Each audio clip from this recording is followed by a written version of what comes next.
po tayo. Pero po itong sa kabilang side, makikita yung iba-ibang klaseng ginagawa nila. So, mula dito, yung kanina po, tinanong ko po yun, para po siyang dinosaur egg. So, pag nakita nyo po, kakaiba po, parang, pero hindi na sabi, parang whole-mate. See?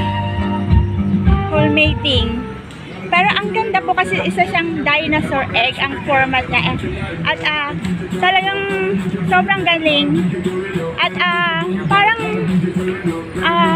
isa silang group na madadagdagan pa na about sa kanilang ginagawa dito. And usually maganda sila kasi hindi naman masyadong mahal yung kanilang ginagawa. Let's beat worn out together. Parang gano'n. So, gumagawa din po sila niyan. Kung mahilig po kayo sa mga t-shirt na printed, pwede po kayo magpagawa.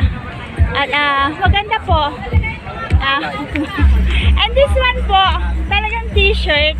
Pinapakita po nila kung paano po mag-print ng t-shirt. So, mamimili po kayo ng design. And then, pwede nyo po ipagawa sa kanila. So, napaganda po nung Ikaw, ma'am, gusto mo rin mag-try? gawa nila. So, this is the t-shirt and print. You can choose what print do you want. And, ilalagay po nila yung sa t-shirt. So, I think it's very cheap din po siya. Affordable naman po siya. At, hindi po siya ganun kamahal. So, welcome po sa my tour guide here in Metro Manila, Philippines. Dito po sa area na to, marami po tayong matutunan. Ito naman po, bibili lang po kayo ng paint and then you can paint here. Meron po silang, I think meron silang ginagaya o meron silang instruction. So, ang cute naman. So, ayan po, pwede po kayo mag-paint dito.